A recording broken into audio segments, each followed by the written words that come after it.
Can I not talk about that anymore? No. All right. Hello, Oh. everyone. Welcome to Video Game Battles. I am your host, Joe Schwarten, and with me is Janet. We Hello. have Rick Let the battling, let the darkness enfold you. and Zane also battling in this one. Hi.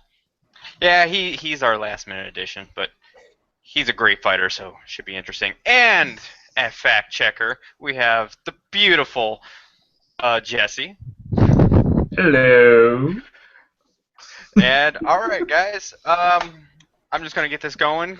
Everyone should know who you are if anybody is actually watching this. So, all right. So to get this thing started, what game should go back in time to win? We had Far Cry Primal announced, so kind of keeping with that idea. So Janet, I will let you go first.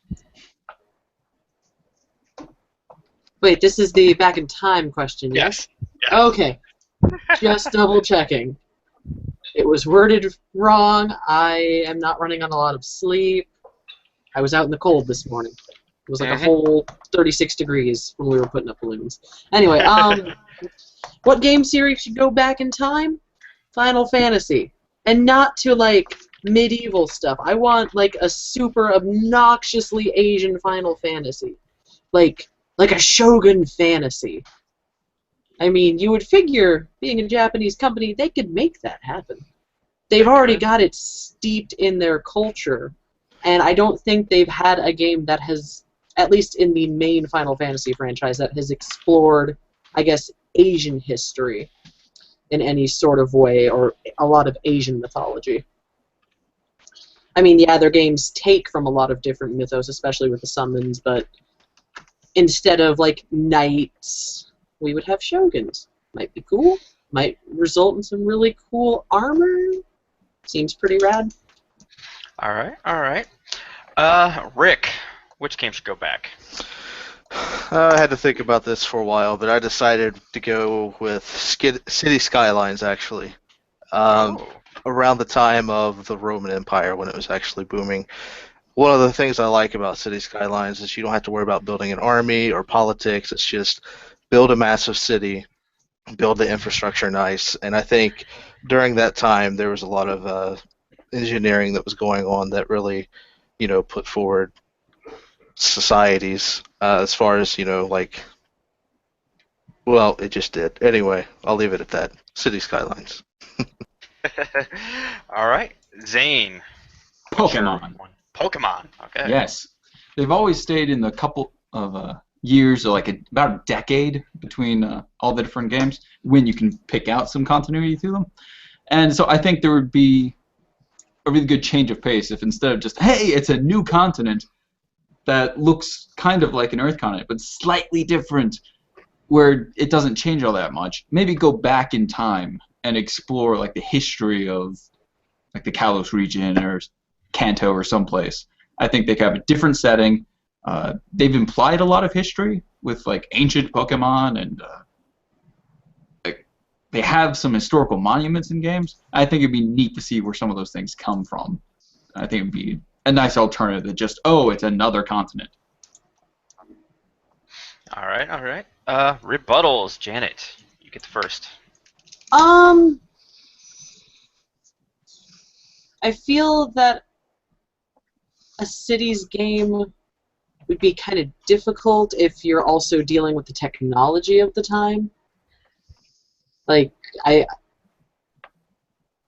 haven't actually played an actual cities game, but I'm just trying to think of like SimCity set in like medieval times, and in my head I'm like, man, Yeah, same idea. am I gonna have to worry about the plague? How are we even gonna build?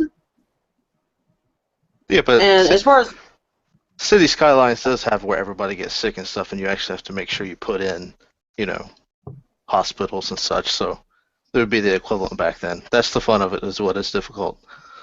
yeah, I mean, that's just more of a palette swap, it seems, though. But as far as Pokemon goes, my biggest thing is how would you catch the Pokemon? Or are we just really hardcore Apricorns. befriending them? Wait, what was that, Zane? I think The- apricorns or something like Yeah, that. whatever. They thought The- in the- how the- balls were developed.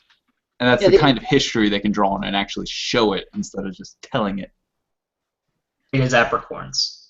Yeah. Confirmed. Yeah, I thought we were just gonna like please. hardcore befriend them, and this is actually a story of how rare candy came to be. And what are we gonna do when you have to heal your Pokemon? Love them. They're there, buddy. Magical healing springs. How will the past rectify the do, and instantly healing all your Pokemon? Probably like a magic spring or a healing house where they have, herbs and things like that. There's no magic in Pokemon. The only magic is the Pokemon, and those are just animals. They're magical animals. All right. Rick, what do you have to say? Rebuttal. For an Asian Final Fantasy, I don't know. Like, it's already set back, and you said palette swap for City Skylines. It's the same thing, essentially. I mean, you're just putting different aesthetics into it. Let's be honest. Most of this is just going to be palette swap. That's kind of the basis of this question. Yeah. So, I mean, really, you already said that they took a lot of mythos and stuff from, well, all the mythos is from different types of cultures, so I don't really think that would really bring anything new to the series. And as far as Pokemon... Samurai sword fights. But I'm sure there's some kind of job in a Final Fantasy as like a samurai or something. That is actually a job in Final Fantasy. I think it is straight up samurai. And then as far as Pokemon, honestly, I think it would be kind of interesting to go back in time for that. So I don't really have much of an argument there. just being honest, because there's been a lot of conspiracies as to what happened in the past and such. So I think it would be kind of interesting. So there you go. Yeah, there's an implied backstory there. All right, Zane, what do you got to say? Yeah. I'm going to tell you, you're ahead right now, Rick. So with City Skylines, I feel like that's getting awfully close to Age of Empires. Like, I know it's a lot more about laying out your city. Are you reading the comments right now? Because we have someone said they like City Skylines, but it sounds like Age of Empires. No, I am not reading comments. But that's what I think of. It sounds a lot like Age of Empires. But you said, not thinking about fighting, not thinking about building an army. And if you're going back to, I think you said Rome, I feel like defense is a really critical part of that. And if you're leaving that out, it ends up being Age of Empires, except you celebrate the development of concrete, and you have to place all of your units very specifically. It sounds a little dull. As far as Final Fantasy goes, I think the idea of a really Asian-inspired Final Fantasy would work. Like, people, we have the occasional ninja or samurai job, and it's always treated as something foreign and interesting. And you could really push that theme harder. But as far as going back historically, I feel like so much of Final Fantasy it kind of revolves around technology. Like, even some of the SNES games that were swords and sorcery still had a lot of machines in them. Like, even Final Fantasy IX was very Shakespearean. Had airships. I feel like maybe it's just a mischaracterization to say going back in time to like a feudal period and then say, oh, well, we can't have airships because of that. But I feel like the technology is just too much to do a throwback Final Fantasy. Yeah, Chrono Trigger had to deal with that in an interesting fashion, but Chrono Trigger was about time travel, so... Yeah. All right. Like, you can definitely get a lot from that theme, but as far as, going into history, you really have to play it loose with what you call history there. All right. Man, it's actually a tough one. You've all made good knocks and whatnot at each other, but all right, everyone, give me a final statement. Janet, go first. Final Fantasy, except instead of the church being the bad guy, it's Shinto monks. Alright. Rick, final thoughts.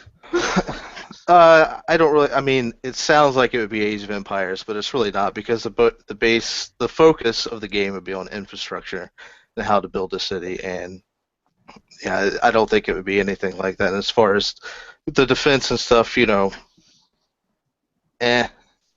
there's a way to make it work. I'm not a game developer, so I couldn't tell you exactly how to do it. But I think too much focus is on the fact that, or you guys aren't focused on the fact that it's about infrastructure and not so much building an army and everything else. So there we go. Zane? Final It's thoughts? an exciting new direction for the world. It's something they've touched on with Pokemon Conquest, and it seems like a pretty interesting idea for a theme. I think that's something they could do to really spice up the main series. All right. Jesse, any final thoughts? Any facts? Anything? The only real fact that I could really look up was when both the medieval period and the Japanese shogunate were, and that's about it. Okay. I know they're Medieval's, roughly. medieval's from 5th to 15th century, and the Uh-huh. shogunate's 12th to 19th. Yeah, I know there's an overlap. So there's like a small overlap, but that's about it. Also, apricorns were used to capture Pokemon at one point. I Learn something new every day. I think I have made a decision, and I am going to have to go with Zane.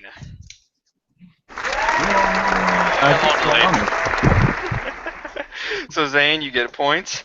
I think, I think your arguments and everything, you actually kind of delve a little bit into that history too with that. But Rick kind of helped you and thought that was really cool. Good idea is a good idea. Yeah. So, anyways, all right, let's go on to the next question. With all the hype around Star Wars, we just had another trailer come out today, I think, for Star Wars, a new one. So, Today or yesterday? maybe it was yesterday, but it was a TV spot technically. But what is the best Star Wars game? And Rick, you get to go first on this one. KOTOR, the first one. Yeah, I mean, it's a BioWare game. Enough said. No. I think it's probably one of the best RPGs within the last however many years it's been since that came out. I don't remember the date, to be honest. But, I still think it stands the test of time. It's Jesse, really... fact check that. July 15th, 2003. There we go. So, 12 years. But also, I think that's really one of the first games to put BioWare on the map. So, it kind of set the formula for a lot of the other games that came. And that's kind of put them on the board where they're at today. So, All right. Zane. Battlefront. Oh. I think Battlefront doesn't have like the deep story of, say, KOTOR or some of the RPGs. And But I just think to it's a lot clarify, more. this is the very first Battlefront you're talking about, right? Number one. But it's a lot more accessible than those. I think it's got a lot of broad appeal, so a lot of people can enjoy it. Even people who don't like shooters. Like, I've never really been in the first-person shooters, but I loved Battlefront. It's got a world that sucks you in. It's not too hard to pick up and play. You get to experience those battles, be a part of them, see all the different worlds. And I think it's just a really well put together game. Alrighty. Janet, what Star Wars game is the best? Pod racing for the 64. Oh! I'm kidding. No. I'm kidding. I'm gonna go with KOTOR 2. Because that was made by Obsidian, and guess what? They made a very good game, having almost no knowledge of what happened in the first one. They wrote an entire game that worked well without being allowed to play the first one and write from there. All right. Well, let's get this thing going. Rick, go ahead. Argue. with Battlefront, I mean, I don't know. I've never really been big into Battlefront. It just doesn't have much appeal to me, honestly. With KOTOR 2, I don't know. I mean, There, it's like arguing against yourself here. So I really don't know. Apples to other apples. Yeah. So, yeah. Move on. All right, Zane. I think, Food. I'm not going to argue that KOTOR is a bad game or that KOTOR 2 is not a good game, but I think Battlefront has a lot broader an appeal than they do. Like, those require a lot more of a time commitment. They require you to be in the RPGs. They require a lot more setup and depth to them. Whereas Battlefront is something that any Star Wars fan can pick up and play. Just jump into it, have a good time, play with other people. They appeal to different markets, but I think Battlefront captures the idea of Star Wars as a media icon better than KOTOR does, which is like, it's great and it's deep, but it's way off in the expanded universe. So it appeals to a much smaller segment of people. Janet, what do you have to say? All right. As far as broad mass market appeal goes, a Star Wars fan, do you really want a game that other people can treat as oh, this is just a first-person shooter I already play with a Star Wars skin? Because let me tell you what, that's what happened to Metal Gear Online, and that hurts. I mean, if you're gonna go Metal Gear into Online is not Star Wars. Fact check that. Battlefront was great though. But that's like from a looking for a good Star Wars game, I don't want something that feels like people could treat it like, oh, this is just a game I already play with a different color of paint on it. Where KOTOR and KOTOR 2 are very, very Star Wars, and you get rewarded for being a very loyal Star Wars fan by suffering through those long games with I mean, yeah, sure, Battlefront, you can play with a lot of people. The new Battlefront that's coming out, a lot of people are gonna get it. That's cool. I am happy for them. But at the end of the day, a month later, everyone may have gone.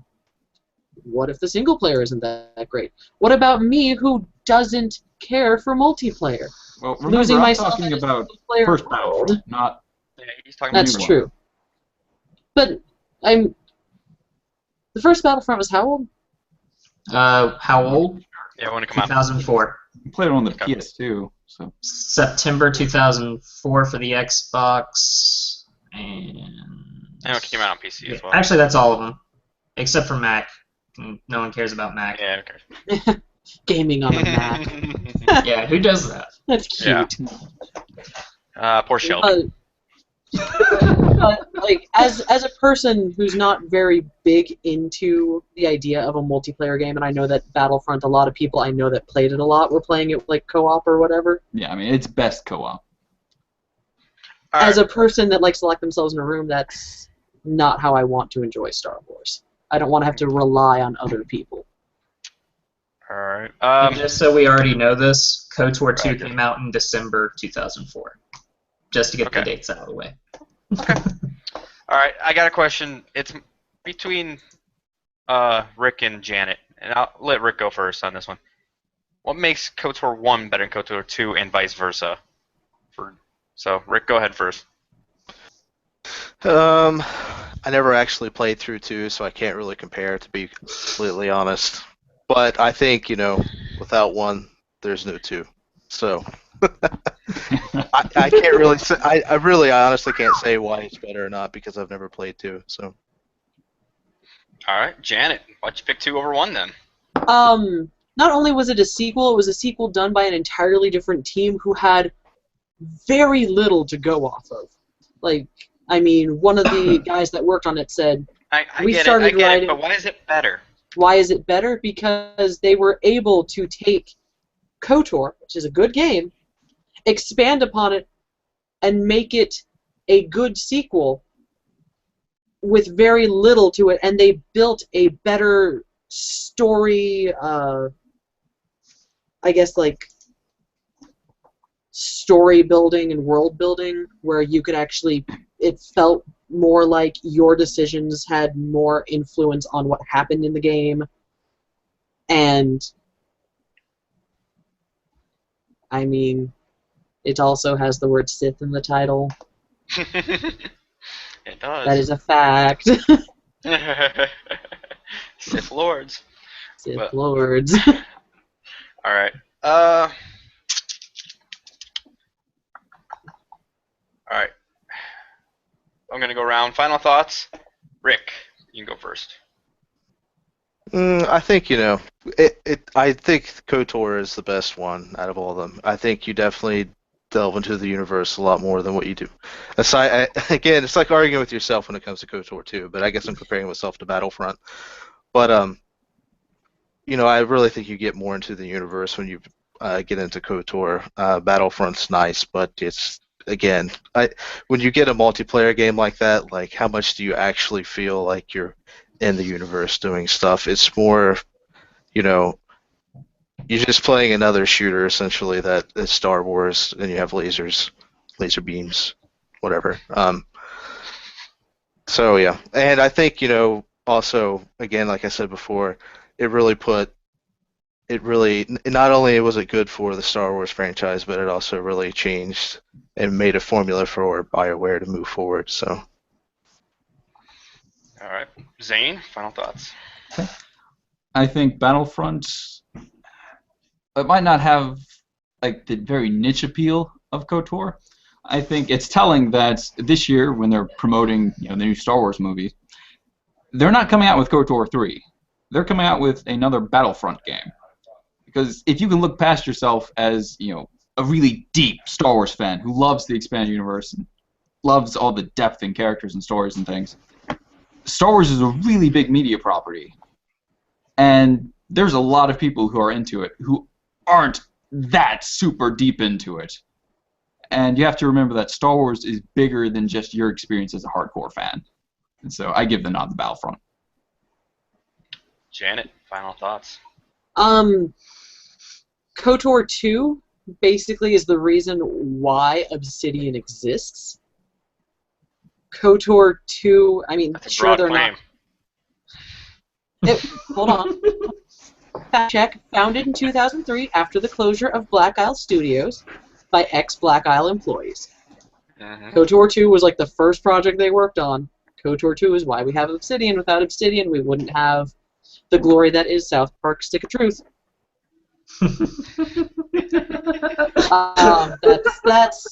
That's derailment, though. As far as a new Battlefront game coming out, I mean, that's EA and Disney hyping the money train. Is there not another KOTOR coming out? Yeah. Does that mean that there's not going to be another one? The expanded universe just got reset. Now's the prime time to have some sort of KOTOR Also, let's be fair. Old Republic does exist. That is basically What's kind of a that? third one. Is that a game? What is that? What? Is that free-to-play game? It is It now. wasn't always free to play. Yeah. That was a cheap shot. I mean, I played it when it wasn't free to play. my supervisor put a lot of time and money into it before it was free to play. It's Now good he to puts believe more in time, Alright, less guys. money. All right. So, Jesse, you got any last fact checking or anything on me? Not really. There's not really much to fact check. They All didn't. right. You got any? Shit. I mean, I guess I could give you like Metacritic reviews. That's about it. No.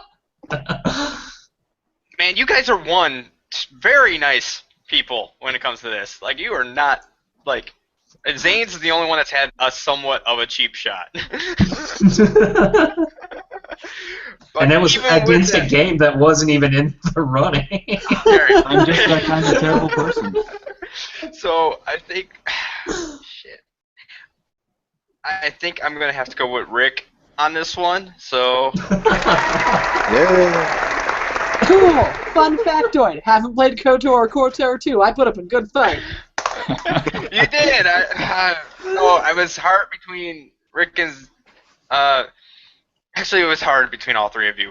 I think Janet, you made a thing with Obsidian, but Rick, they had the same argument with BioWare, and let's all be honest, BioWare is they're a notch above Obsidian, but also there wouldn't be a KOTOR 2 without KOTOR 1. And Battlefront, you fought hard, Zane. I just had to give him the nod, and I think Janet also knocked you down a little bit too. So, Rick, you get the win on that one. Yay. So, for next, and if you guys have noticed, I'm actually just going to go straight down the list of what I gave you. So, what is the worst art direction change in a video game? So this is basically going from a game to a sequel, or remake, I think is one of the cases, which is Zane. Go ahead. Sonic Boom. Oh, you actually okay. Sonic Boom. Oh, I thought Yeah, you I told changed. No, that's right. You changed it. Yeah. Go ahead. Sonic Boom. It made a lot of headlines when they announced that they were changing the character designs, and most of it's not too extreme. Like lots of athletic tape, a lot of like additional clothes, and Knuckles ridiculous beefing up. But so it's kind of bad, and I think it's bad that they're messing with these characters like that. They're so well known and iconic, and like they're trying to trade on, like, hey, you remember these characters, and also really mixing them up. But that's not the worst thing about it. Like, if it was just that, I could stand that. Them wanting to put their own spin on it, sure. What makes it so bad, though, is how willfully ignorant it is about fixing Sonic's problems. Like, Sonic's a series that has a lot of problems, but character design is not really one of them. Like, they're okay. Sometimes they get a little carried away with making new ones and then dropping them after a game. But I think generally people who like Sonic for what it is. Like, they like the characters, they like the way they look, they like the style of the world. Sonic Boom is just trying to be different, and they crashed and burned really hard on the games they were actually making. Like, if the games were decent, then it would justify the existence of these different character designs, but the games aren't. The games are really, really bad. And it's like they've painted a Pinto and driven it off a cliff. Like, it's still horrible, and they made it worse. They Did you use Pinto? Yes, yeah, that car that explodes. Yeah, I know. It goes up in a Sonic Boom. So they made these characters just different and subjectively worse.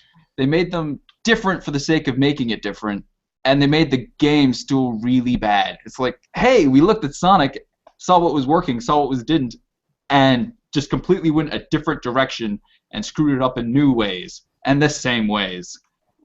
It's just so thick-headed what they did.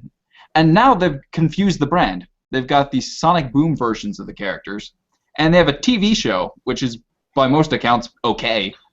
They have a TV show and toys and all this marketing blitz supporting a version of the characters who are in a really bad couple of games. And so now if Sega wants to put out a new Sonic game, they have to pick, do I use the Sonic Boom characters who are tied to these really awful games? Or do I... Yeah, those. Bad. They're horrible. Do I use the Sonic Boom characters that are tied to these bad games? Or do I use the classic versions, but then lose the marketing force of the TV show, of the toys?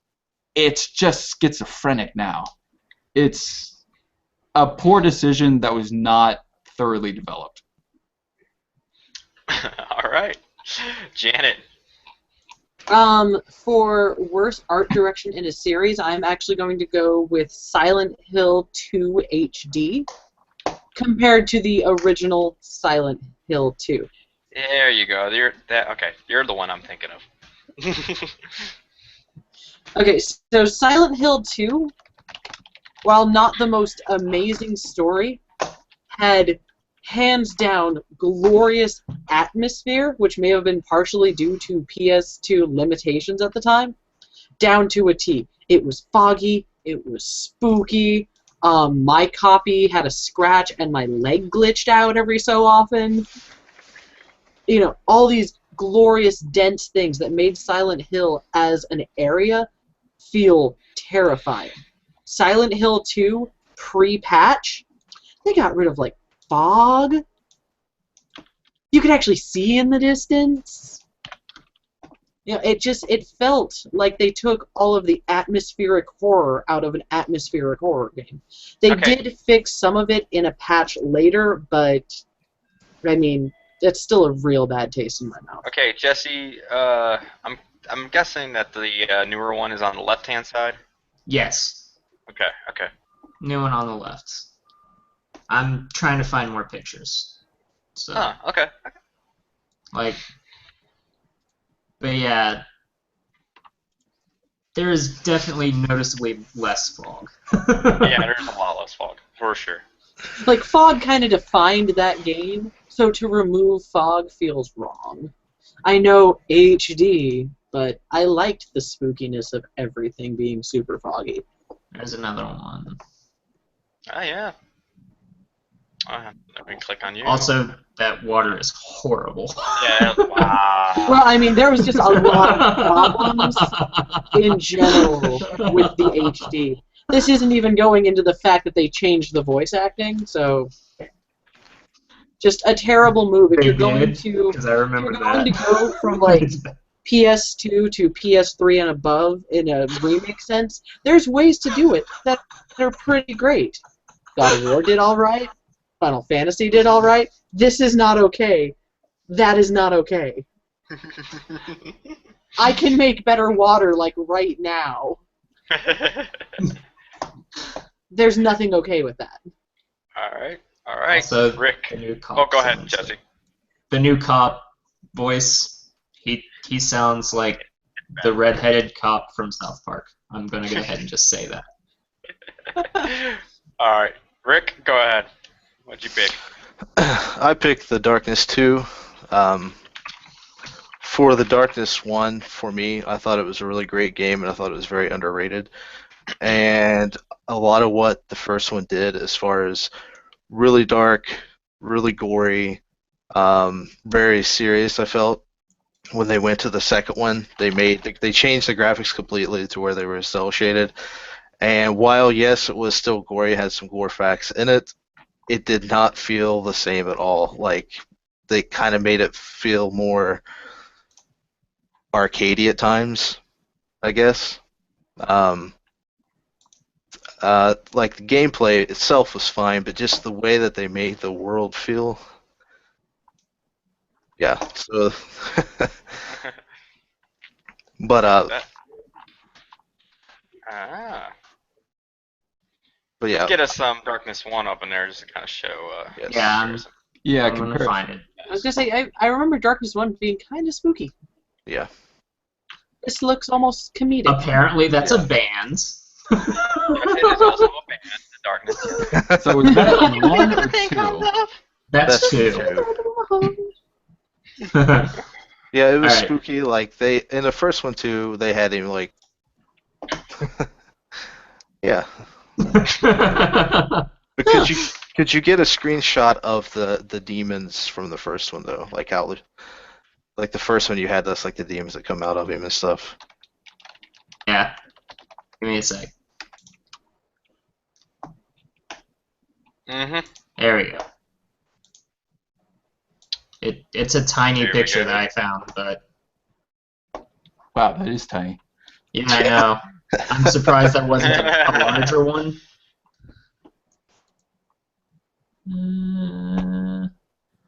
But anyway, it just felt a lot more arcadey, more comic-y. It just they did a lot of things. They took away a lot of things too, as far as like him. He really talked within himself and to the demons a lot. And in the second one, they still did it, but they took away from it a lot, and it just did not feel the same as far as the atmosphere and stuff they had in the first one. Okay. Okay. Also, according to comments, you guys are atmospheric whores. Just so we get that out of the way, so you know. I'm sure. In a dark room, what do you expect? I mean, I can turn off my light, but I'll get even like more washed out by my monitors. Yeah, your monitor is ridiculously bright. Like, I'm staring right into Again, mine. still only one light bulb in my ceiling. Oh, God. Like, there is a thing called a Just pretend I'm brightness super setting spooky. on your monitor, Janet. That Well, yeah, and I like it this bright. I like it when I'm a Filipino person and I look whiter than the rest of everyone else on the screen. Hey, I'm just saying, I was at a party where there were some white girls tanned darker than me, and it was real upsetting. Saying you don't look white, you look like a ghost. You're glowing. Oh, shit. Anyways, all right, Rick, Maybe I was there am a anything else you ghost. wanted to No, that's it for now. add? All right, Zane, you've heard everyone. What do Okay. you have to say to all that? I think. What was the Silent Hill 2? Yes, Yes. 2. I think it looks worse on the newer version, but I don't think it looks dramatically worse. Like, I think the lack of fog hurts it. You know, it's trying to cover up some of the, parts that Are don't you work as forgetting well. that water? I think it looks passable. I mean, it's a remake. I think For reference. it's not great, but I don't think it's offensively bad, and I don't feel like it's like, oh no, doesn't seem like a big editorial decision. I think somebody just got carried away with it. So it's not good, but it's not awful. As far as the darkness goes, I think number 2 looks pretty good. I mean, number 1 looks okay, but I think 2, it is a shift, it is definitely a change in art direction, but is it bad? I think it looks kind of cool. It seems like critics thought it looked kind of cool. It seems like it's got a lot of energy to it. It's different, but it's not necessarily bad. All right, Janet, what do you have to say? Sonic Boom is a travesty. But at the same time, let's face it, Sonic Boom is marketing directly to the Sonic furries that keep that franchise alive. So in reality, they're doing there are market wars, but they're doing the right thing. As much as I don't like it, the Sonic furries are the only thing keeping Sonic alive. I think there's enough of them. That doesn't matter. Yes. That's rough. What matters is the dollar per Question, Sonic. but I don't want an answer. We can get into this. I'll tell you about a guy who tried to start a Sonic convention here. No need. No need. Alright, so as far as the darkness goes, I personally am a huge fan of cell shading, so I think cell shading only benefits a game if implemented well, and it does look like it was implemented well and not really shittily. Shitty cell shading does nothing. The darkness, shitty shell shading, yeah. Like if it was done poorly, I would throw a fit. But I didn't play enough of either of the games to care beyond oh, that looks pleasant. But, I mean, what they did to Silent Hill 2 for a supposed HD remaster is a goddamn travesty. All right. Rick, what do you got to say? As far as Silent Hill 2, I don't really think it's so much an art direction. I think it's more just a really shitty port with what they've done. And as far as the voice acting goes, I love Silent Hill a lot. It's probably in the top 3 favorite game franchises, but by no means did they have any good voice acting back in the day. So I don't art direction. So I really don't think that has any. I think it doesn't hold a candle in the wind to that. So, and as far as Sonic Boom goes, I'm pretty sure that was based on comics and a TV show that was marketed to kids and is considered a spin-off, and they were all released at the same time, and it was only on Nintendo, which means it was targeted to kids. So it appeals more to kids. There we go. Well, shit. All right. Jesse, Yes. anything you have to add? Not really. I kind of did all the fact checking I could on that. I showed you what each one looks like, and You did. All right.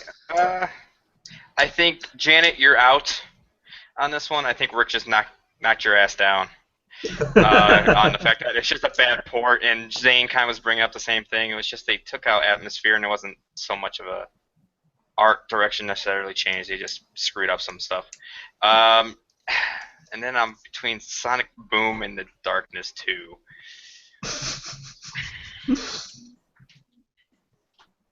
Now, kind of give you my process here. Like Sonic Boom there was a lot of art change and everything, but Rick brought up the point that it's just marketing and everything, and as you said, Sonic needed something, even though it just didn't work out well. But I don't blame the art direction on that one. And The Darkness 2 is something, it's totally different, and it did take a lot of the darkness and atmosphere out of it. So I think I am gonna have to give it The Darkness 2. Oh. So yeah, give it to Rick. Everyone. Rick. That was a hard one. I had to make a judgment there. But anyways, so real quick, I just want to say something. Okay, go. When he showed the screenshots of Silent Hill, I honestly think that the fog on the PS2 looked better than the PS3. Oh yeah, for sure. I think that's the point. Yeah, I agree. I just wanted to say that after the fact. Yeah, you did make the point though. It was just a shitty port. Like if you make better textures and then strip out some of the fog to show those, that's one thing. But you'd better make some awesome textures. Right, you better. Yeah, They weren't even good textures. So yes. They unfogged water to show me terrible water. I know they fucked that up, but I think I'm sure just left the fog in there. It's almost was like they left the same art in there, and they shouldn't have. Oh no! They were just like, oh, we don't need to have the fog to obscure the textures anymore. HD edition. Oh, poor decision. Yeah, it was a poor decision. But you know who very rarely makes a poor decision? Naughty Dog. There's a segue. I'm going to sit here and just argue the end of The Last of Us right now. Well, anyway, so let's see. Who was last on that one? That would have been Zane. You were Janet. What is the best Naughty Dog game? Jak 3. Jak 3. Okay, go. Unexpected. As a big fan of the Jak and Daxter series, Jak 3 I think was a really great game to kind of capstone what was the PS2 at the time. Because, I mean, Jak 3 came out in like the mid-2000s, the PS2 was nearing the end of its life cycle. Jak 3 was a solid platformer. It was still very Jak and Daxter kind of fun and comedic while still taking a slightly more mature route. It was solid gameplay-wise. There wasn't a lot of bugs. And I think the only other real capstone games for the PS2 at the time, there was like God of War 2, and I think like Persona 4. You know, those. Came that's out in like 2000. Yeah, it came out in 2000, Jak 3? 2004. 2004, okay. Yeah, because the PS3 came out in what, 06, so this was definitely nearing the end of the life cycle. Yeah. Also, I'm going to tell you right now, fact check on Persona 4's release date. I'm pretty sure it was a lot later. It was, and that's because Japan didn't want to move to the PS3. I want to say it was like 07 or 08. But anyway, Jak 3. Jak 3. All right. And Rick, what's the best Naughty Dog game? Uncharted 2. Uncharted is an awesome series. It was like a big flagship on the PS3. The game looked absolutely gorgeous. The characters were awesome. I mean, the first Uncharted was good as well, but I really think that they polished up everything that was good in the first one, and just that they really perfected everything with it. You know, 3 I thought kind of had a crappy story / ending to what was going on, but I felt like 2 was really good. They started the multiplayer, but I'm really not going to count that as part of it. But Uncharted 2. All right. Also, Zane. Persona 4 came out in the U.S. December 2008 and July 2008 in Japan. Holy shit! Yeah, that's a 4-year difference. Yeah, It was- between. Persona was a very strange release. Yeah, I think you might have been thinking more Persona 3, because I think that came out probably closer to that time. Let's see. Again, guess you check. All right, Zane. Crash Bandicoot 3 Warped. It was the third Crash Warped. It was the third Crash Bandicoot game. And so they perfected that formula. And it was a lot of fun. It had a lot of interesting cartoony characters. It had enough depth to make the game challenging in places without being too hard, especially for kids. You know, it was aimed at everyone. Kind of a family game. I think it just looks really good. I think it's colorful. I think the lighting is generally pretty good. The textures are generally okay for the PlayStation era. I think the sound is good. I think it's got a lot of mini games that are very well developed. They're a lot of fun. I think it's like the third game in a series that has just perfected what that series should be. It's got it all together so well. So it's just a really good game. All right. And just for a notice that you all picked one from PlayStation 1, one from PlayStation 2, and one from the PlayStation 3. So congratulations. Do you want to just say Last of Us Remastered for the PS4, all three of us? I mean, we can. So what do we win? Do we win something? You don't win anything. Yes. Oh. Achievement unlocked. Yeah, achievement unlocked. No, I don't want to play this game anymore. You have to get all the other achievements. Okay, so when did Persona 3 come out, Jesse? July 13th, 2006. Okay. 2 years later. Japan All right, anyway. In Japan. Yes, who And that In was the real Japan. hard. In the US, it came out August 14th, 2007. Shit. Japan still doesn't want to give up on the PS3. Possibly still the PS2. I think it's more of like an Japan- Atlas thing. It's They're fighting always fight. Well, behind. Also that. Yeah, Damn they're it, always a little- Atlas. But anyways, Never gonna get Janet, Persona 5. Janet, what are your rebuttals to this? What makes Jack My better first now? observation is Naughty Dog's really good at developing trilogies and then abandoning them. Sad. Hey, aw. But Actually, but wait. I'm gonna fact check this one. Uncharted's Well, at getting least- a fourth, Yeah, but also Jack. and Crash had a bunch of spin-offs. Yeah, but Jack and Daxter did have a fourth one on PSP, but I don't remember if that was Naughty Dog or not. So please check me on that one, Jesse. But anyways, go ahead, Janet. But I mean, like, Naughty Dog is good at developing a main story in 3 parts, and Jack was a great kind of, I guess, capstone to what would be their defining PS2 series. The way Crash was their defining PS1 series, the way Uncharted's their defining PS3 series. It boils down to, what kind of gameplay do you like the most? Because they're all solid games. Naughty Dog is notoriously good at polishing games before release. It boils down to, what do you like? And I liked that Jack built on the action platforming that was Crash, and went beyond that. There was, a lot more interesting combat. There was space. It was a little bit.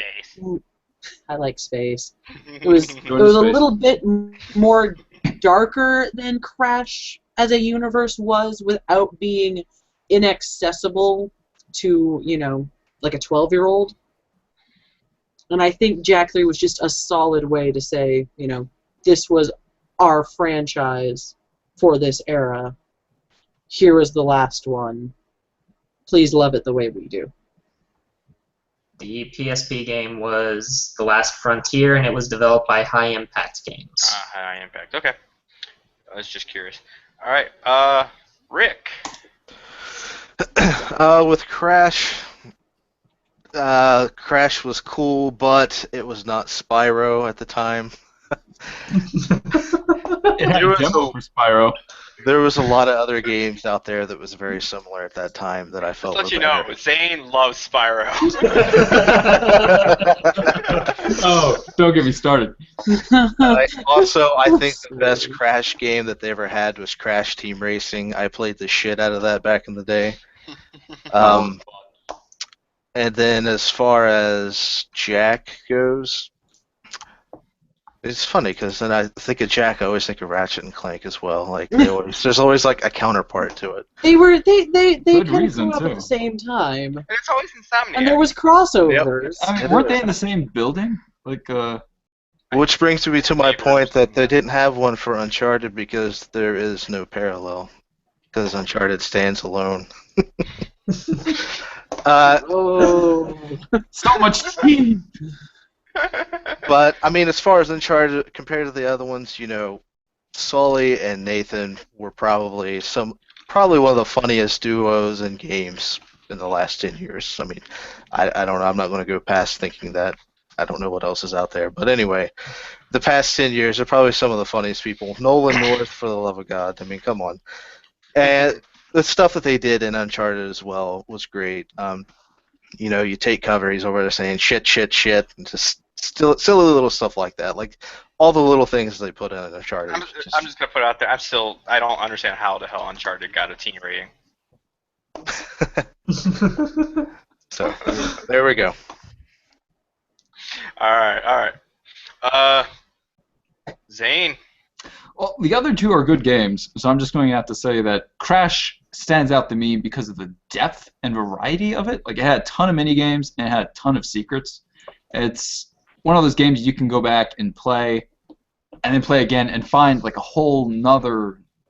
I think that's all layer three of these to games. all of the there's secret worlds and secret levels and puzzles, and it's a really deep game while also having a lot of variety. There are a lot of different types of courses, a lot of mini games to it.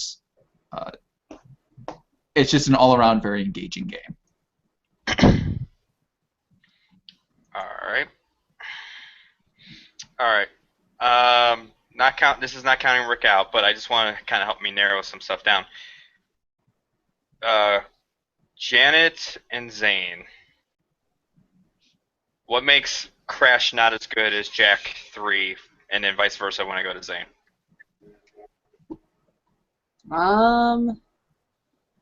Crash. Battle of threes right now. Okay, Crash, while being delightful and happy and fun and colorful and an important part of my childhood as a Sony friend, you know, only did so much as a game series, not including the spin-offs, where Jack, you know, blended car driving, shooting, platforming, all into a cohesive pile of game. And that's really hard to do.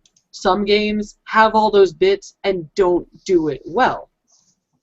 Some games have those bits, do it great. Jack 3 is one of the shining examples of you can make all of these things work without feeling like one part is real clunky. I'm currently thinking of just how terrible it is to drive around in Mass Effect 1 compared to like the rest of the game. Mass Effect 1 is a terrible way to drive. But Jack 3 made it all work and made it all fun and exciting, and Jack and Daxter are also very funny together.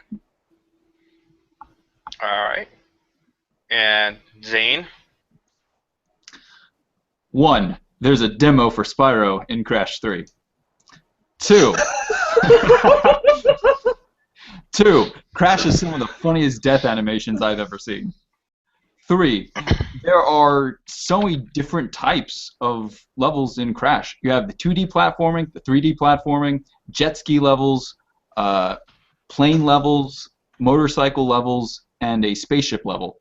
And they're all, and boss levels, and they're all tons of fun. And it was done quite a bit earlier than Jack and Daxter. Like, it was just earlier. I think that they nailed that on the PlayStation. Is kind of amazing.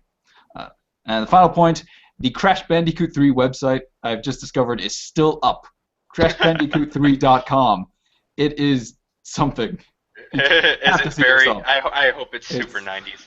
It asks if you want to use the Shockwave version of the site. So, have fun with that. I totally forgot about that shit. It's beautiful. It's okay. All right. Also, can confirm ridiculous death animations and Warped. Right? Everything you touch in it kills you in a special way. We have Lee, it does. We have Lee commenting, and he says Crash for the win.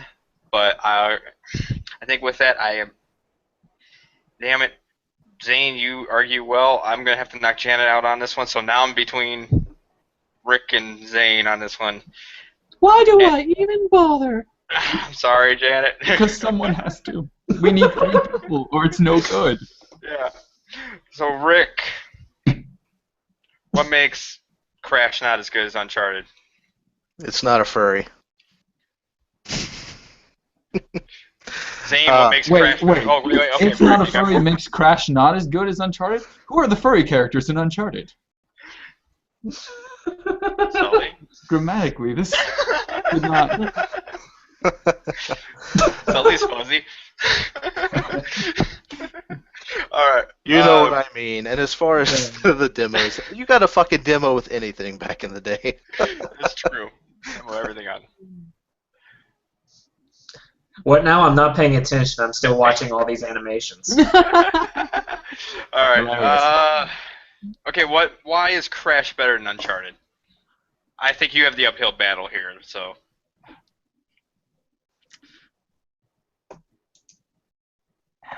Come on, Zane. I think just historically, I think Crash has a little. I got nothing. I'll be honest. All right, Uncharted wins on this. It's hilarious. I guess it's more accessible for it's a family game. Like you don't have to square and shoot and run. It feels Uncharted still wins. Give it to Rick.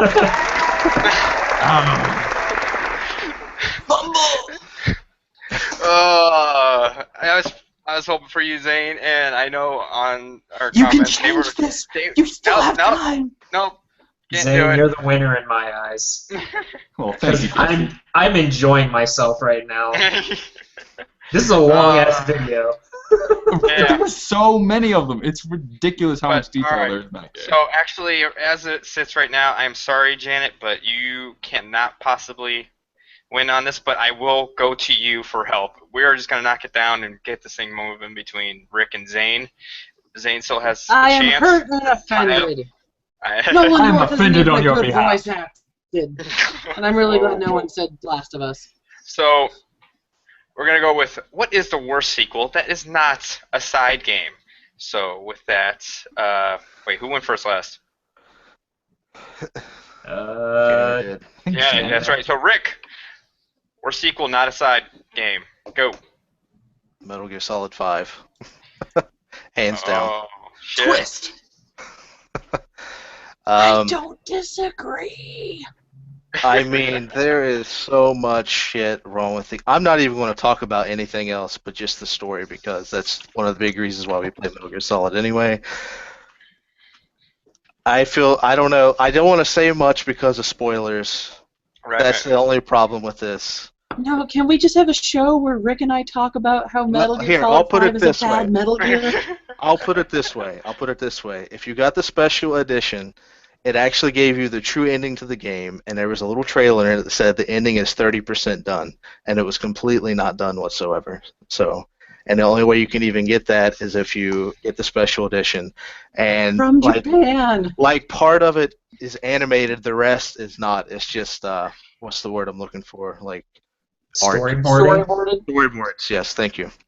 So there, we'll leave it at that for the moment. All right, Zane. That's it. Metal Gear Solid 5 is your worst sequel. Yeah. I feel like, even if that's a letdown compared to other Metal Gears, it's still a good game. People still seem like to really like that. I mean, it seems like it was critically well received. Players generally liked it, unless they were just let down by previous Metal Gears. Jesse, Like high bar. look up the scores on Metal Gear Solid 5. I believe they were really, really high. Oh, they were all really It's- high. My it's- point is the storyline of the game completely. We didn't even need Metal Gear Solid 5. There was no need for Metal Gear Solid 5 whatsoever. The way that 4 ended, we needed nothing else from that game franchise. It could have been done, and then they made this, and it completely ruined and crippled everything. This is going to be the last Metal Gear Solid that we get, and it ended so shittily that we're never going to get anything else. So. And if we do, it's going to be shit because Kojima's not on it. So yes, that is my answer. All right, damn, Rick. Okay, All right, well, Zane. as opposed to a needless but awesome game, I propose Mega Man Battle Network 4, Red Sun, Blue Moon. Those were 2 games separately released, Red Sun and Blue Moon. But I say they were 2 games, they were sold as 2 games because they were trying to milk the Pokemon train, which you shouldn't milk a train. I don't know where that metaphor was going. They were trying to do the 2 versions that can trade between things years after Pokemon had already done it, and after all the other ripoffs had done it. Like, guys, you are years late to that train, and you're trying to do the version split.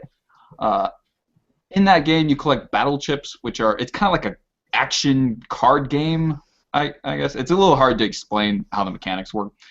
But the idea was that you would trade these card-like items between games, and they had different boss characters that would show up in each game. Except you wouldn't want the other person's cards because you didn't see their boss character, you didn't have to fight them. They just weren't that interesting. If you didn't have that version of the game, you didn't want the other person's cards. So that didn't work. The story follows up the pretty decent Battle Network 1 through 3 games with this really half-effort story that makes very little sense. It's got this thing with a meteor coming at the Earth that is out of nowhere, and so you destroy the meteor by hacking into it because computers and internet. It's stupid and incoherent. And you have this world where everyone's connected to the internet, and then the bad guys are robots, despite there being no robots in it's a stupid plot. The gameplay mechanics that they took out were good ones, to be replaced with bad ones or mediocre ones. And the worst part about the game, however, is how you play it. It has a storyline that follows a tournament setup, which was already used in the previous game, but they rehashed it for this game just because it was easy.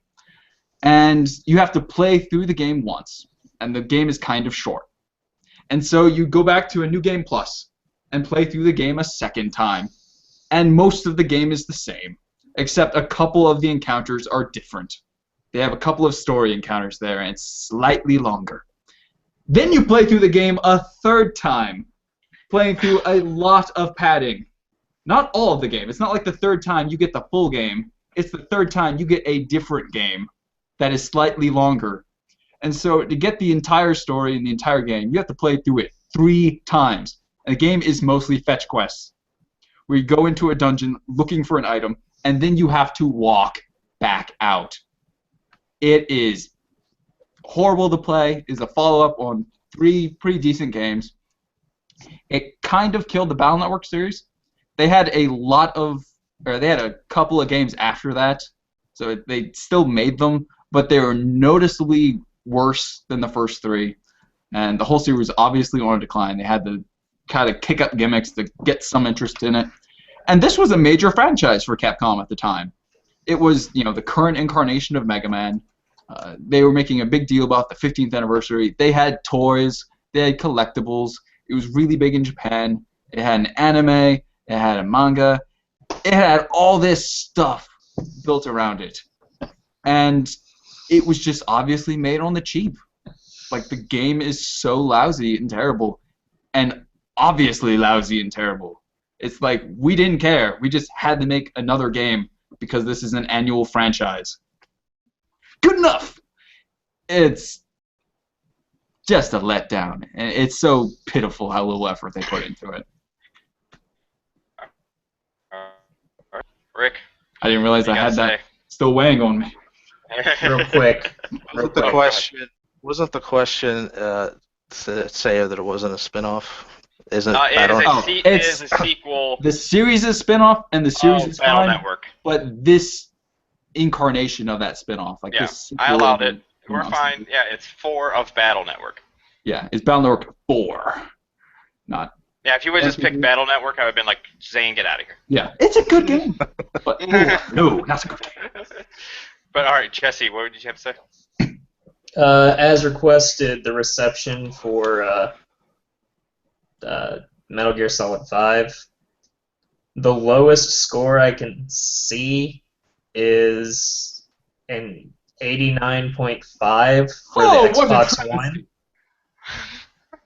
It got a 40 out of 40 in Famitsu. Disgusting. 9 out of 10 Destructoid, 9.5 EGM, 9 out of 10 Eurogamer. This is all Tens, based off the first Barely 4 worth hours. obsessing over.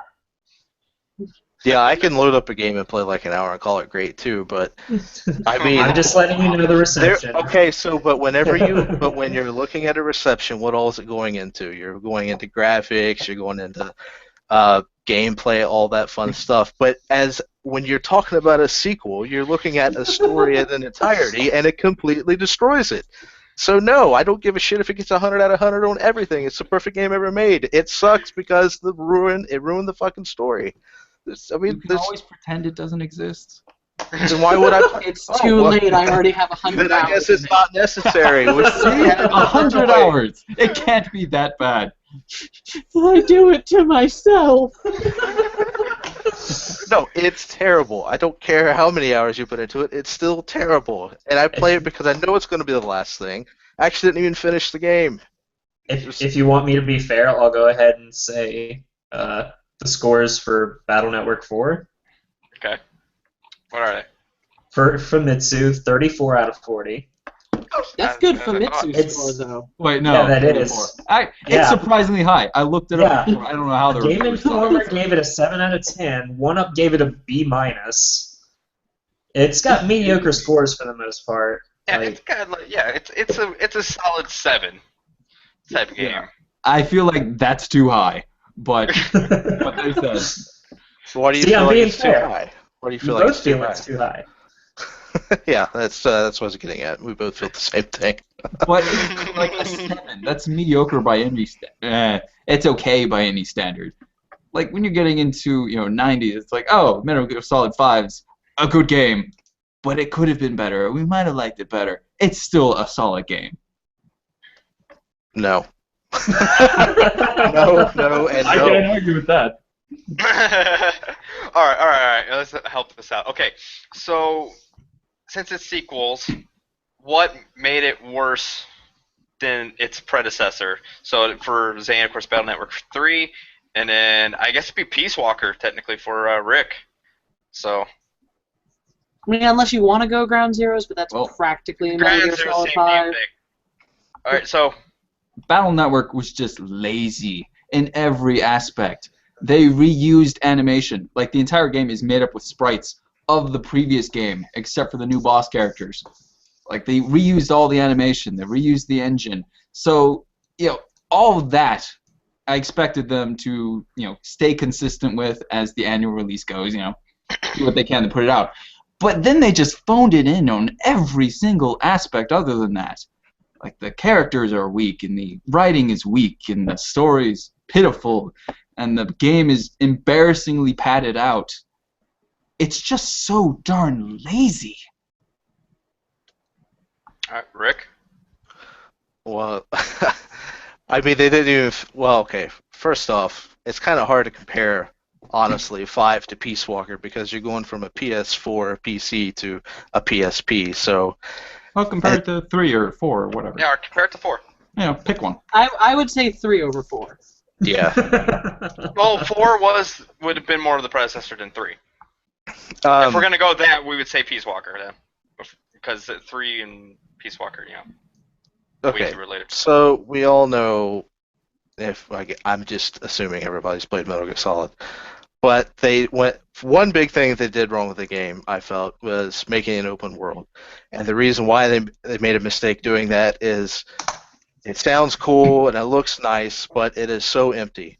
From going from one place to the next, it probably, if you go on horseback or running, it takes you like 10 minutes to get there, and you're going to say, "Oh, that is huge." But it's fucking empty. There's nothing there.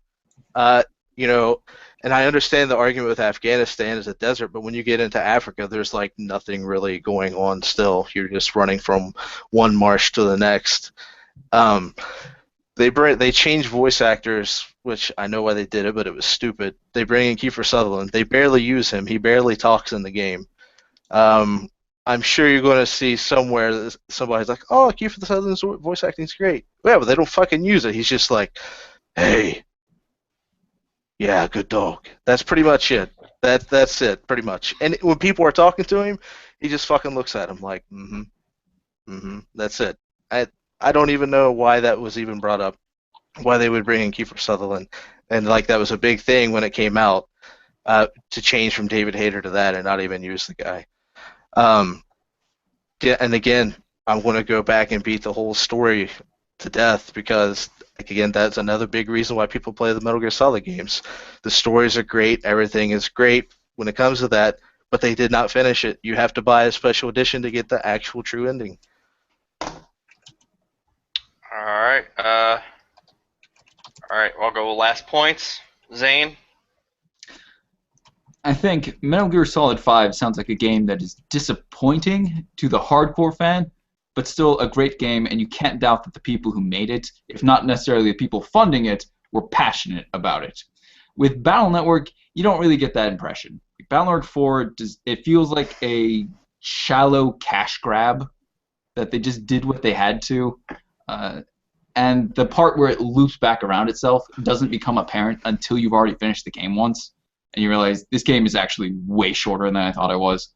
And I think that's kind of a low blow, that you have to finish the game before you realize, oh, the game's already over, and then I have to play through it again to get the little chunks of new stuff. It's just lazy and it's cynical, and I think it's the worst kind of sequel you can make. Well, if you're going with the cash cow argument, I mean, I'm pretty sure Kojima wanted to push back Metal Gear Solid 5 for a year, but Konami's like, no, we're doing this now. You can't doubt that Kojima loved it, though. There's at least somebody. Well, I mean, Kojima loves Big Boss. Yeah. But still. Kojima also really likes Star Wars boxers. His Twitter is a gold mine of just Very dumb true. shit. Alright, Rick? Is that your last points, or are you going to add anything else? I mean, I think I've beat all my dead horses to death, so. Well, they're dead already, so okay. It didn't take very long. Alright, Jesse. Anything you want me to look up? Was there anything you can add to that, though? Well, Metal Gear Solid 5, I've already looked up everything on it like 3 times now, and Okay. oddly enough, it's every time Janet's on. But I just like exude Metal Gear fumes. Alright. Janet, being objective about it, what'd you think of the arguments? I have to agree that Metal Gear Solid 5 as a Metal Gear is a bad Metal Gear. As a game, pretty alright, but that's an entirely different subject. Where I'm pretty sure Battle Network 4 more or less killed modern Mega Man.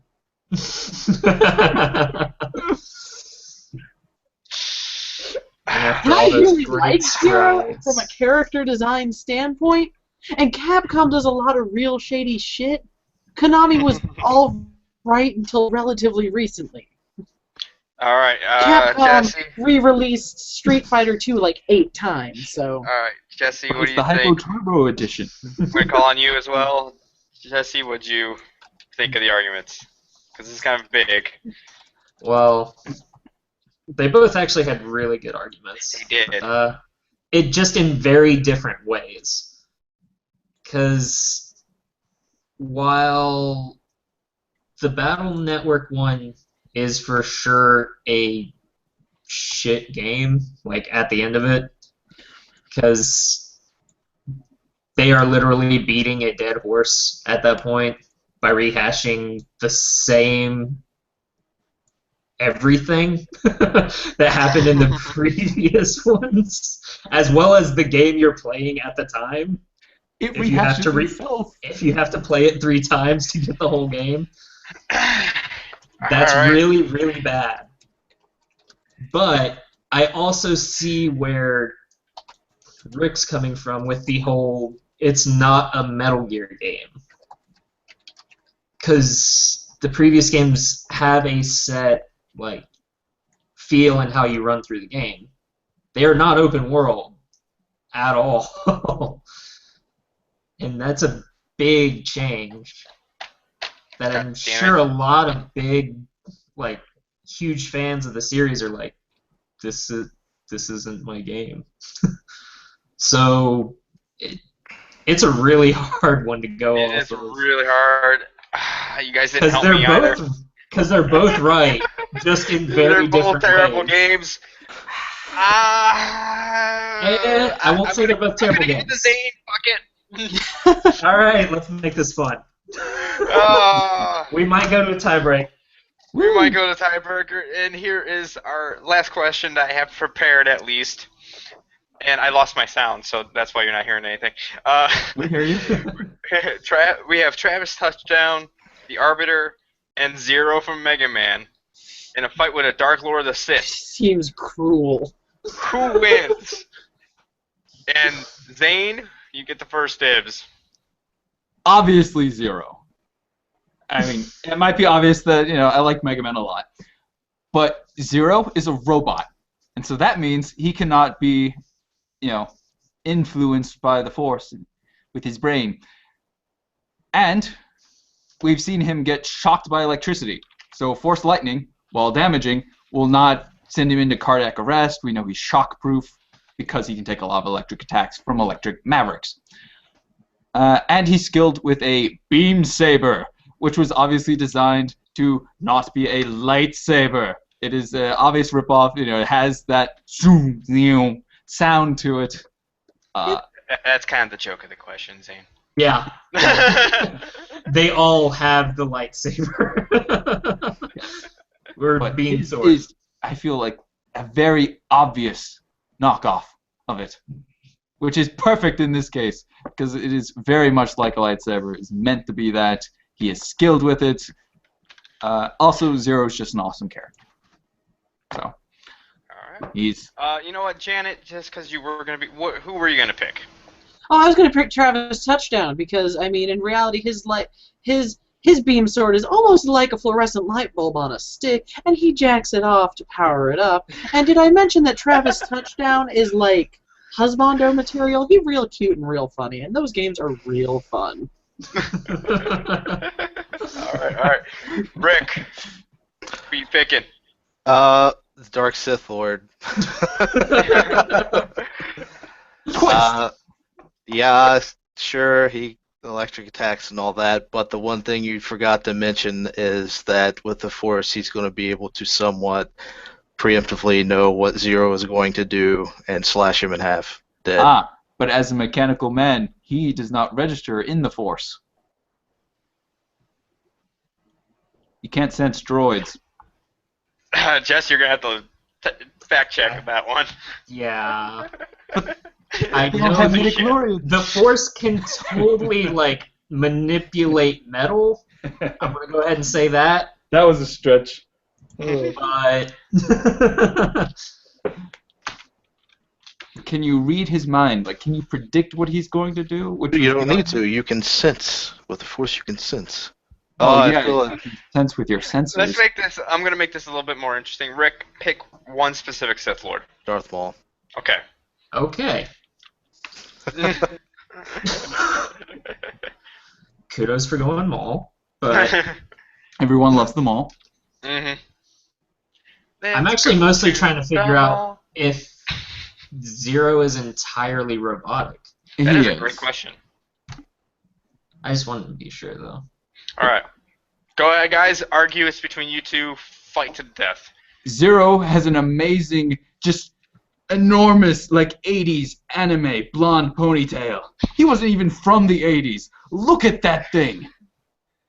And Darth Maul will cut it off. So yeah. You could equip a dozen ponies with a ponytail that magnificent. I love it that it's Zane saying this because Zane kind of has ponytail. He does. Sang, it's awesome. Zero has died not just once, but many times. How many times has Darth Maul died and come back from it? Clone Wars. Yeah. Okay, so that's one. Yeah. Zero died in 2 yes. and 4. No, not 4. He died in 2 You're reaching, No, he man. died You're in reaching. 1 Keep reaching. and You might 5. get it. You're going to get it. No, he It kind of was died before. 6. It's a little confusing because he can die and he might not die. And point is, he keeps dying and coming back. Because Whereas he's a Maul robot and can be dies repaired. once, and then he's not allowed in the movie anymore. Sorry, Darth Maul. But then he's in Clone Wars.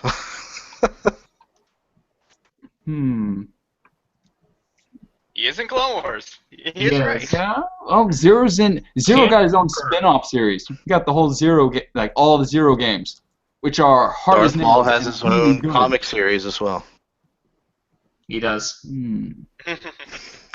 Although, I don't think that particular series is completely canon anymore. What, Mega Man Zero or Darth Maul? Darth Maul. Probably not after the big expand universe switch. Yeah. Still though, he got it, so it's something. It exists. It But, does I mean, if you're saying Zero got his own spin-off, it's a spin-off, so... And Yeah. it's canon. exist. Well. Okay, maybe is that going to it's help? for Is that going to help No. him beat Darth Maul, though? No. How you explain to me how he's going to beat Darth Maul?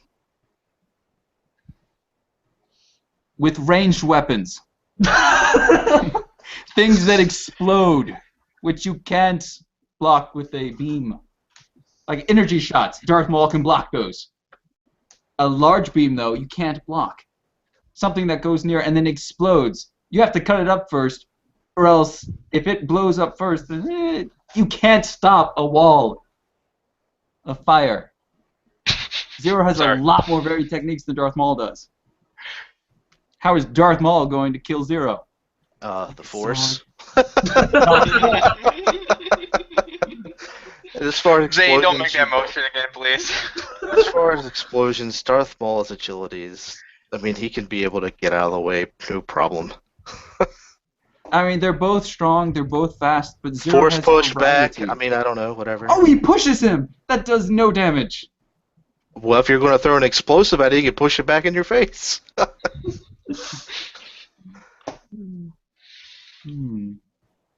Keep reaching. all right, guys. I was they were told not actually- to make that motion So, anymore. all right, so in like with their beam sword and lightsaber, who wins in that straight on? Darth Maul. Come on, man. Zane. I'm gonna say Zero has superhuman reflexes. I mean, you can say, oh, Darth Maul is faster, but that's like saying, oh, a wizard is faster. He's so super strong and fast because of the Sure. Force. Wizard would not be fast at all. Just not Yeah, Wizard a might have been comparison. that big. No. It's, like, you can just say he's faster. Well, he is. Why is he faster? Just because. The He's Force. faster because... Like, how does that make him faster? I mean, it doesn't make his muscles faster. It doesn't make his... Like, he can't read biometric energy coming off of his opponent because he's not biological. You know, Zero's a robot. I don't know if that will give him, like, any kind of insight into his body language or, you know, which way he's going. But the Force, like I was trying to say, he can sense what he's going to do, which we never did find out for sure. But I mean, Still maybe excited Darth Maul, by I mean, if you're saying he's precognitive, like he can see the future just in general, I don't know if he ever demonstrated that power. That's a great question. I feel like with Darth Maul, Well- you're just saying, oh, the Force, you know, I mean, Darth Well- Maul is cool, he's strong, but what makes him special? That's like any Jedi is cool and strong, or any Sith is cool and strong and fast. part of being a Sith or a Jedi, either one, is being able to, you sense when your opponents are going to attack and stuff. So Yeah, That's what how I'm trying does to- that work? sidestep, dead. I mean, oh, he's going to go with a horizontal attack. I'm going to go below, get behind him, dead.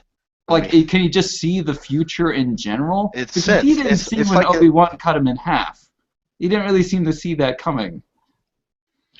I Ouch. feel like that's not he's an invincible thing. Like, that's not played out in the movies, or, like, he's But he not was- as strong. But he as was you able to kill imagine. Qui-Gon Jinn. Qui-Gon Jinn was a master. Same thing. He was Yeah, and able to, Obi-Wan was an apprentice, yeah. and he killed him. But those So two that- negate each other because he just killed a Jedi Master, so it wouldn't matter anyway. So his force powers wear down, I guess? Is that what I'm... You're a robot! An untiring, unsleeping... And I'm pretty sure a never lightsaber stopping can go robot. through anything, and can his beam go through anything? Yes. It didn't sound very confident. Yes. It was a strange question. So it just goes straight through his beam sword and dead? I mean... That's like saying lightsabers go through everything, No, so no, lightsabers go through lightsabers. No, a lightsaber can go through anything, but a lightsaber. Can it go through a beam sword? And can a beam sword? I mean, we don't know that. Okay. You're asking me if a beam negate saber that is question. different from a lightsaber. We're going to assume that they are the same Same thing. thing, yeah. Okay. That was a given. Yeah. No. That is why we I chose feel like- everyone that has beam swords. Yeah. So that those will equal out. Yeah, I'd like to definitely. note that I think Darth Maul's signature, weapon, the double-bladed lightsaber, that's good for fighting multiple people. But how good is it for fighting one person? Like, is that its Well, he ideal? can only turn one side on at a time. You don't have to turn on both. Yeah, but then his specialty isn't being put to use. That's like saying, oh yeah, he's really good at this thing, but he can hold back and still, he's not doing his specialty. He's not fighting his usual preferred style. And just to let you know, in episode 1, when he fights Qui-Gon Jinn the first time, he does only have the one side turned on. And he killed a Jedi Knight with it. He didn't kill him, though, when he fought him the first time. He doesn't turn on the two blades until later in the movie. Wait, you're talking about on Tatooine, right? Yeah. Okay. Yeah, he doesn't kill Qui-Gon there. All right. All right. Jesse, The you only find real- anything? The only real abilities that are specified with the Force is it enhances your natural senses. So Like your reflex? regular senses. I mean, you could argue he has spider Like, he sense would- and he can see can't- danger, but They can get glimpses of the future, but not immediate future, and it takes a lot of focusing for them to do that. They're still reacting to what's happening. They're not Well, they do- seeing what will happen beforehand. They just Right. can see where it's going to come from in a faster pace than your average person. It also increases their strength and stuff like that. They also have Force Lightning, which we all know. Force right. Choke, which is not applicable in this sense. He does not have a Zero larynx. doesn't breathe. Mm-hmm. Force Push, which everyone knows that. Right. Thing is okay, well, can we say that does Darth Maul have Force Lightning, though? Is he capable of that? He has never been shown to use Force Lightning. even if he could, though, Zero doesn't just short out with electricity. Because he's fought electric Mavericks. Can confirm, has played Zero games. Okay. All right. Closing statements from you guys. Rick, go first. Oh my God.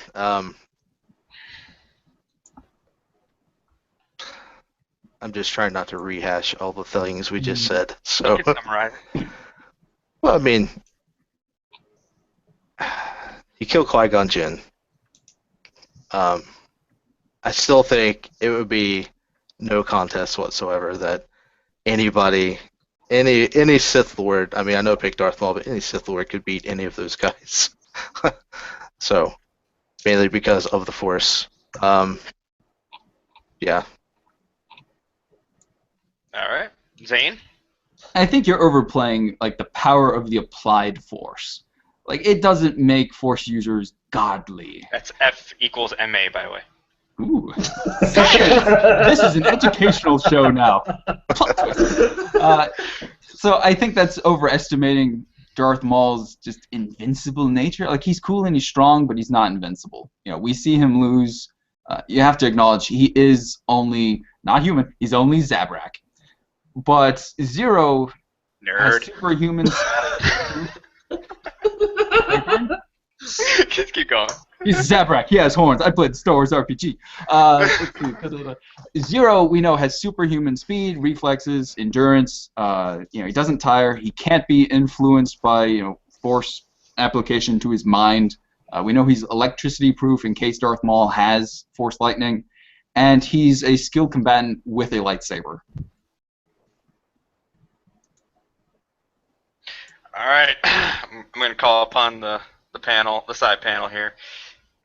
Janet, what do you think? I don't care. We've been at this for like 4 million hours already. I think that's about how long we've been at. Yeah, roughly. All right, Give or take a million. Jesse, what do you got? What do you think? Zane's showing some passion. Zane is showing some passion. I love Mega Man, and that's why I'm so sad as a person. Janet, do you have any last Anything thoughts? good? Because I think I have one I've chosen. But... I mean, which one would be a better breakdancer? I'd probably have to go with Probably Zero. Oh, really? Really? Darth Maul, I mean, he does some like crazy flips and He's shit. got that He crazy does do face. some crazy I feel like flips and that's shit. more of a performance. Also, he can lock his head into the ground with those horns. Like Zero's more of a robot guy. But would you want to lock your head into the ground? Because that really is going to throw off your spinning. Because he has like 2 horns, yeah? Multiple horns. He's got like 5 or 6. Solid point. He's like a moose. You don't want to lock those in the ground. Zero's head, though, is thoroughly unspinnable with the Little pointy things. spoiler on it. It's Well, then he loses the breakdance battle. And that's unfortunate. I can He's see also the probably breakdance not very battle. flexible. He's quite. It depends on which version. He's good for the But robot. we're getting off topic. Yeah, we are getting off topic. All right, I hate to do this, and we're gonna go. Damn it, I'm gonna go Zero on this. So Zane, you win. Thank you. Thank you.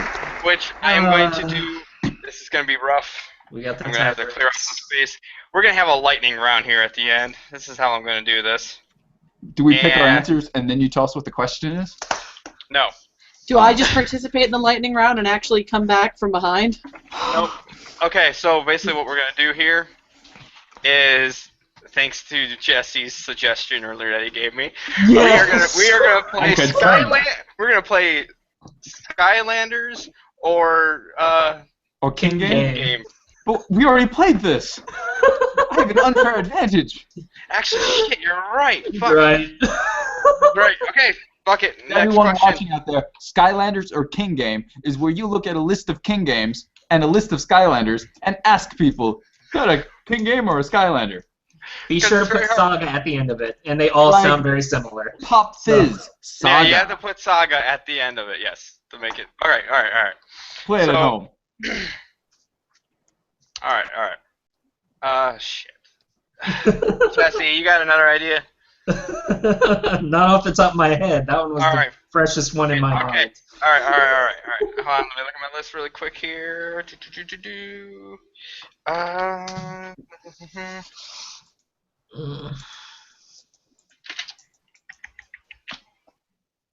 All right. You guys both play a lot of Telltale games? I've never played any.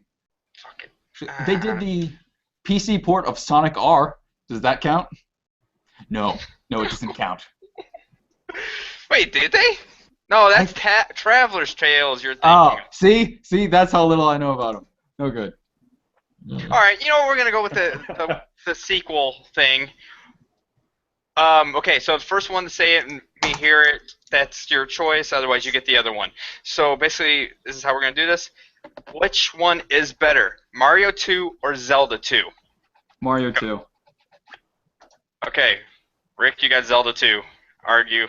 Go ahead first, Zane. Mario 2. It's not as good as Mario 1 or 3, but it's a passable game. It has some alright mechanics. The platforming's fine. The pulling up objects and throwing them is actually a lot of fun. It has some pretty decent boss fights, and more than anything else, it has some memorable characters. Like Shy Guy came from Mario 2. Birdo came from Mario 2. A lot of other characters who haven't shown up quite as much, but are still very memorable. appeared in it. Like, Wart is a good design. That mouse with sunglasses is pretty cool. I've always loved that little bird Pidgeot who's on a magic carpet.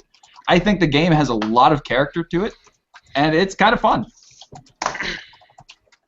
And a lot of those characters have come back time and time again, even if the game has lost some of its, like, people haven't revisited all of those ideas. All right, Rick. So normally I would just argue to argue, but I honestly have no idea about Zelda 2. I've never played it, never seen it. I never even played a Zelda until Ocarina of Time, so I have no idea. Damn it, man. I'll pick another one just to make this fair. No, just give it to Zane. All right, Zane. Just give it to Zelda Zane. 2 is a hard one to argue. Yeah.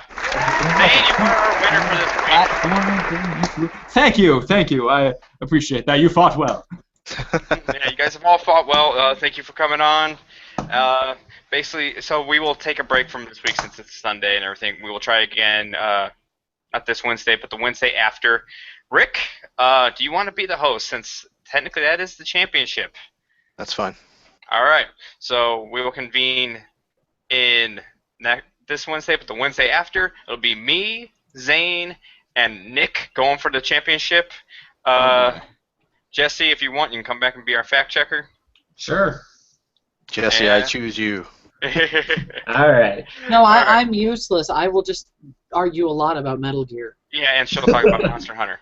I was good about not talking about Monster You Hunter. didn't bring it up. I'm proud of you. I feel like there's been a distinct lack of Monster Hunter in this episode. And I mean, also, I can it's the fix worst that. for it. Also, just to let everyone know on the comments, for some reason, a lot of people were rooting for Zane. So. Well, thank you, comments. Yeah. You are attractive That's been and interesting. wonderful people. But anyways, to close us out, basically, well, of course, I'm at Lemon Merchant 1. Let me know if you like like the show, the game. Tell us in the comments if there's anything we want to change or any questions that you think would be good for our esteemed panelists that we always have on here. Yeah. And Zane, you get to close us out. You can talk about anything that you want to plug. It could be a video you like or anything that you were doing personally. I'm still struggling with my threes addiction from last time. Threes addiction. It's so good. The sliding numbers. He will tell you, do not play Skylanders because that is not the real Spyro. You can play it, just don't play a Spyro. But, Make me sick, Joe. Sick. What kind of man looks at Spyro at Skylanders and the old Dude, Spyro and says, Spyro looks about the show? cool in Skylanders. I need to get the figure. He's all like scaly and everything. He just looks so cool in high def. Oh, it's all about the graphics. Oh, he's high definition. I'll admit it, I'm a graphics whore. But There's anyway. more to life than scales, Joe. More to life than scales. Mm-hmm. And that's why I watch my weight. Anyways, so everyone, have a good night. Thank you for watching, and bye-bye. Bye.